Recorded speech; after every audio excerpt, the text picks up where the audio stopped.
Hello, beautiful family. How are you all doing? Thank you so dearly for always tuning in. I really appreciate.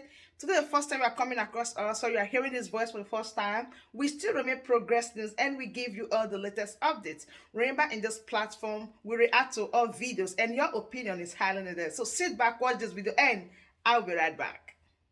So, you know what is going on today? Most of Biafran people don't understand how far we have gotten into Biafran struggle. And that's the reason why you see so many of them who is still unbelievers in Biafran struggle. And that's the reason why MG Biakita. Because most of you people now galavant. You now support enemy in Israel. You now support enemy between Israel and Hamza or Hamas. My Maudi, you now support enemy in Aligi. Because what is happening in your country, in your land, is far than what you're seeing today. But most of you people are not supporting or not even saying anything. What all you guys can do today is to fight each other. You can't support in Kejinwa. Kishina can do Rogi Pua, Kishina can do Quincy Instead of that, it's sabotage. It's sabotage because you are not the one doing it. You see why most of you people will never make it in hell, we never make heaven in this world is because my guy support Ezoku. No matter what to do, but you are not doing it. And moreover, you cannot do it. And instead of giving supporting the enemy here and making it a sabotage. You will never in your life make heaven. Because they say truth is truth and false is false. Let me start by saying Monaga go very well today. That without Biafra, you have nothing left. Without Biafra, you are going nowhere. Without Biafra, there is nothing you have today that you can boast of. But the most painful part of it is that you know what is right. You are not doing the right thing. Instead of you to do the right thing, you rather feel like, oh, no concern me. And those who is doing the needful, what do? You support the enemies to fight against those who is actually fighting for your sake, fighting for you to be free. But if today, the enemy is the enemy between Israel and Hamza. Why enemy Aligi can count? Or is it because a plane? Or can you hear for us? There is a private jet, Nigerian private jet. They make it now bomb all Biafran land every blessed day. They boom mad, now slaughter them mad every blessed day. None of you people can support. You see, oh, enough is enough. My study can support you. May when he was no concern me. Or one day maybe he was at all because it never affected you.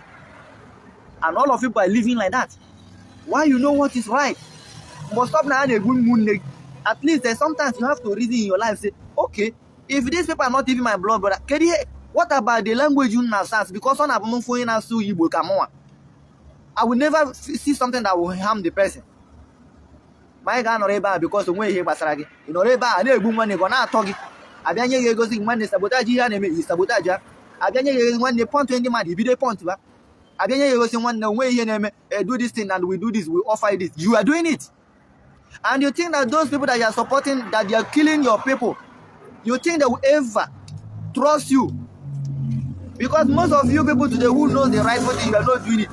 You know what is going to come for you. And that's the reason why most of you need the Hamas and these. Sometimes I'm not in fact, because it's so much painful. In fact, you people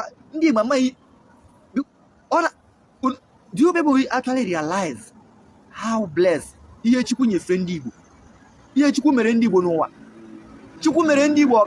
whole world? Mandi will be most used. They don't come now. Most of you guys see the Korean guy. My look at now. The way you cook my blessing, Dibu.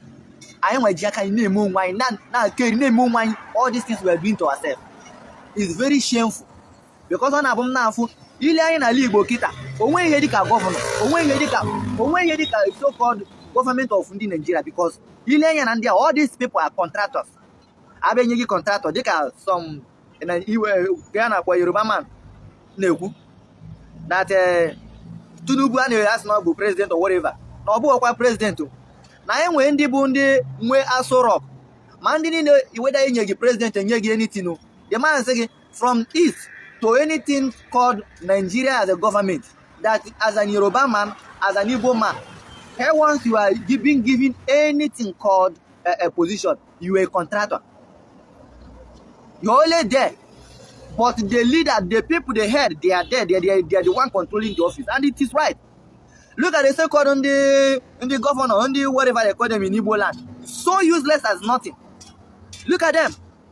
Tell me any one single person that is actually fighting for his people. The people that has elected you, you did what? You did what? You neglected them. Even being the one that is looking or calling military to come. Look at Nkana Poho Puzodima. Oh, yeah, my boy, military be a minka. Ana abam mad, ne boom mad, ne. Is that a governor? A governor that doesn't care for his people? A governor that doesn't look after his people? He rather do the will of the so-called the people that put him there. Which is the reason why I'm telling you that in any so-called government official in the southeast, they are all contractors.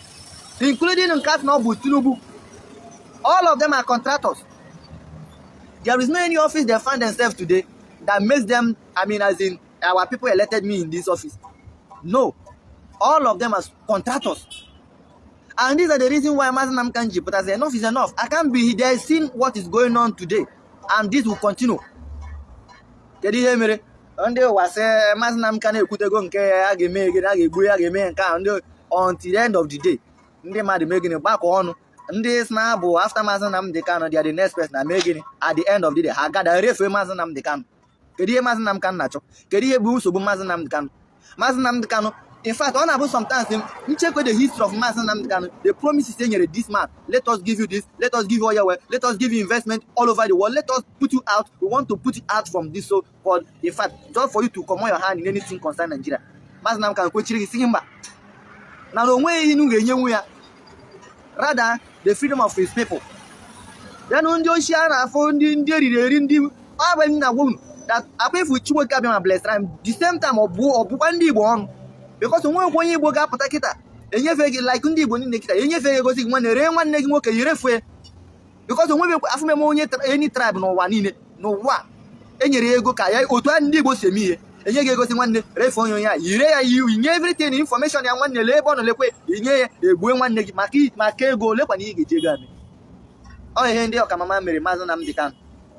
Potamazanam can go, Potamazanam can go. Unajua kwa sikedi sika mpotaman dem woke Mazinam kan kangwe. Obo kwa ni Mazinam kan nelanya bu different thing. Iyo nelanya o sigi nwanne m nwoke bia ka anyị nọrọ, bia ka anyị mee ka anyị nwere onwe anyị. Ekwe Mazinam kan all over the world, heaven and earth Mazinam kan ko chiri sigi mba. Enye oil well o sigi mba. Asiyo ka obize na no politician bi ihe ga-emezi, bia ka nye gi the highest position ịchọrọ. Mazinam kan sigi mba. Kedu ihe mere ndị Igbo ji do now? Kedu ihe bụ our own problem? Because on a reason yourself, Chiko Kam, can you hear me? Right? Did you end the do so wicked? Indeed, I'm the wicked, different one wicked, just stand in my one. Oh, we hear from most of few people there. Away from the one about half from the other, they love to deal with the other than the Boni because of what I say me. Mazinam can see one Nabiaka Nabiaka that to young also to go here history so called Nigeria or find out that we also to be free, and the only way you do free is just to do what? To find for your freedom. Mazinam can be Kuboku, Mazinam can Mazinam can Marora, Mazinam can Snoga, Dragonam, Mazinam can see anything. My Mazinam can also be Shigi Manishi Kimanishi, our 4 fathers or our grandchildren to come. Then Undioshi, I say, Mazinam can work and give billions of money. Indioshi, Dichu Brono, American, Akoromazinam can Yefendiro, Akoromazinam the camp. Monday, Mary have one day after Mazinam can wear the next person. I want to be the champion. I want to be the next person in command. The refo dobu, refe Mazinam can, or Mazinam can refendiro. Oh, Kifuka Chukuch, or Tuchukush Nabu, India so called Ndibono. Because when any tribe from one, in any tribe, Mayferi here, like age may send the boho. Osbane didn't send the boho, Janet day, all so called Ndiro, but about so I mean, even no matter how on the abondi in the area. I've got a Sunday book it out, you go free. Mandy won't you Bruno. As what no on the site is Gadarego, what ego, that private jet.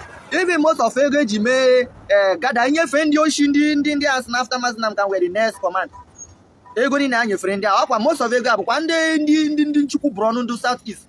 Most of all this useless governor and so called the senate and stuff ọkwa ha gadara ego were private jet and whatever because mgbe ihe bido mebe ajụ Nigeria government mee akụ na so nwe ego gbasara anyị na akwa ndị South East bụ ndị so called governor so rest of them bụ ndị gadara ego asmọgl onye maazị Nnamdi Kanu mee ihe niile emere even private jet iji bụrụ odogwu ọkwa the same ndị Igbo bụ onye nwe